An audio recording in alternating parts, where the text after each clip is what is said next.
Welcome to our channel. Today we're exploring one of the well-loved goddesses from Greek mythology. Hestia was the virgin goddess of the hearth, home and family.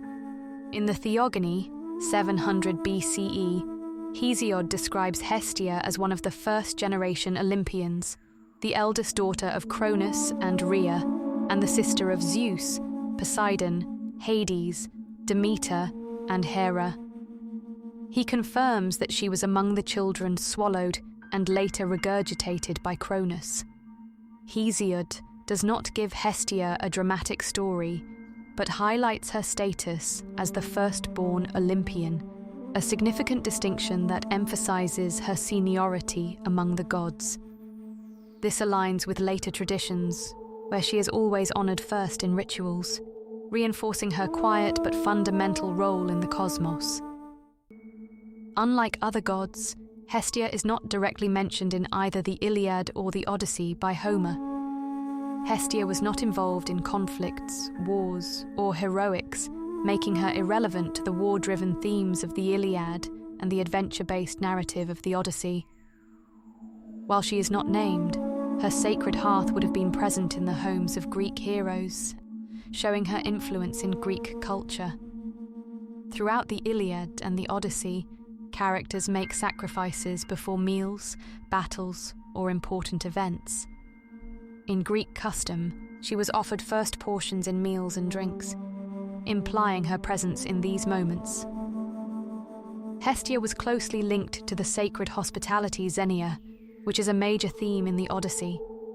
Every time Odysseus is welcomed into a home and offered food, the unseen presence of Hestia as the guardian of the hearth is symbolically at work. In the Homeric hymn to Aphrodite, circa 7th to 6th century BCE, Hestia is described as taking a vow of eternal virginity, rejecting marriage proposals from Poseidon and Apollo. Zeus grants her honor for her choice, allowing her to hold a sacred place at the hearth. This marks a shift. Hestia's virginity becomes a defining trait, reinforcing her as an unchanging and peaceful goddess.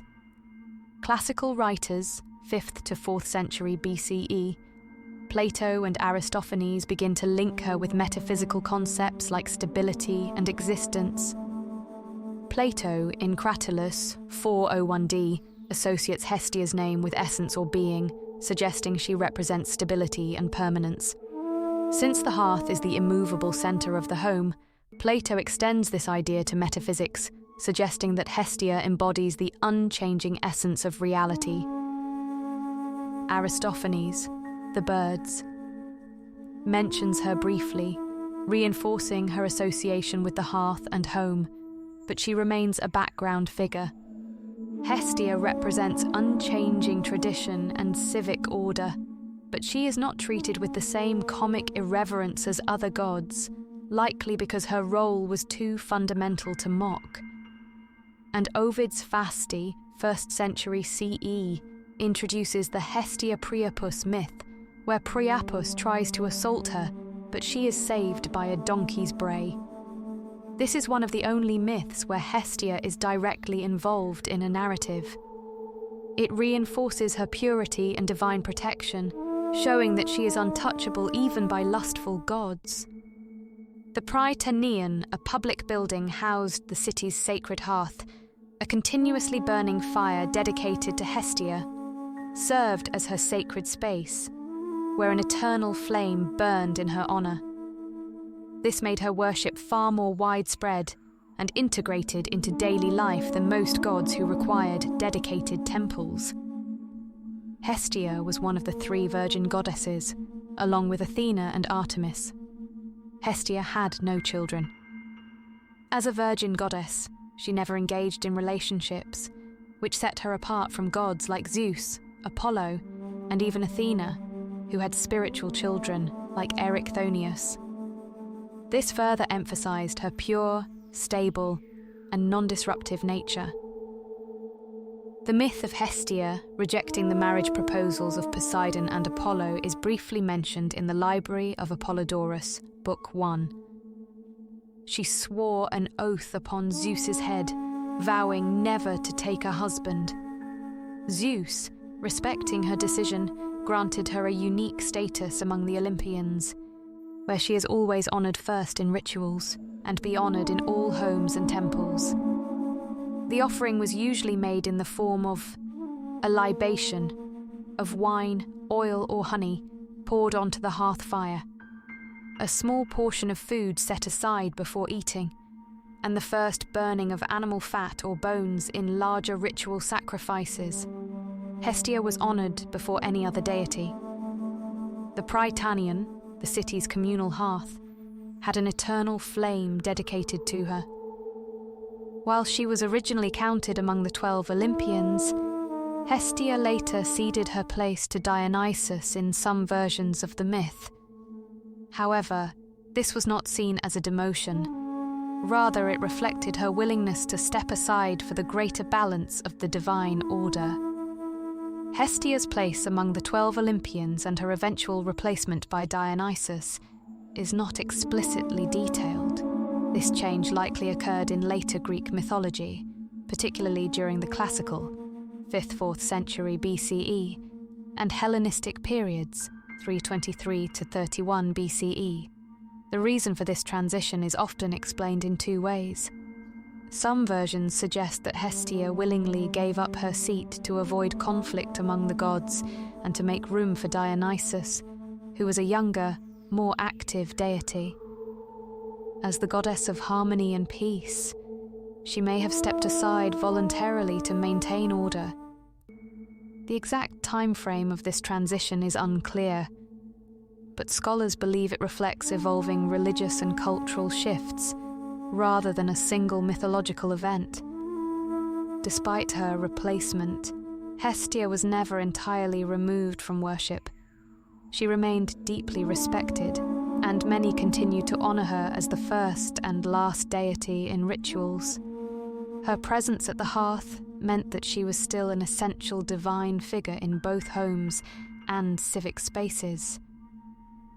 Hestia is one of the few Olympians who never caused conflict or had rivalries with other deities.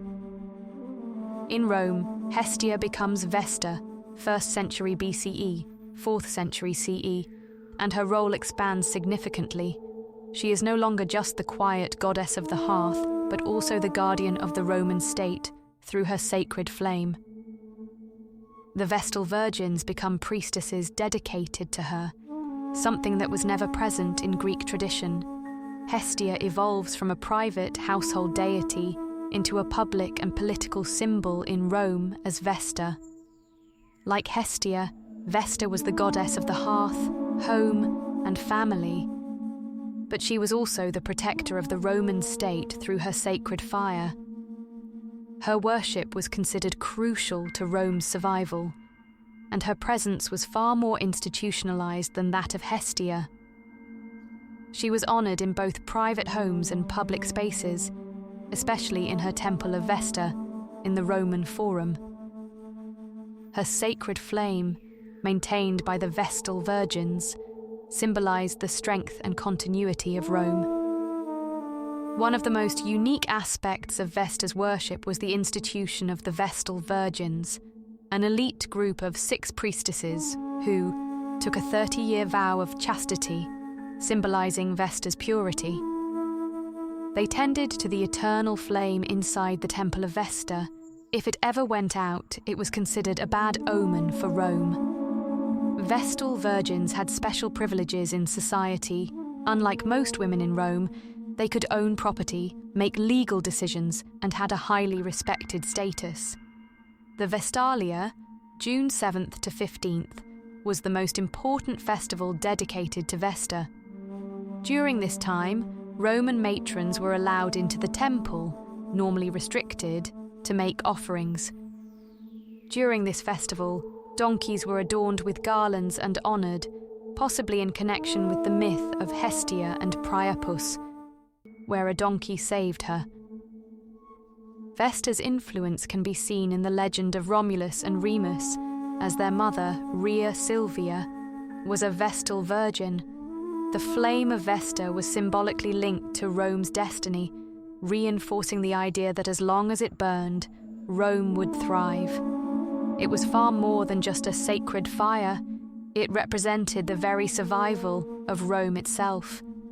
As long as it burned, the city and its people would thrive.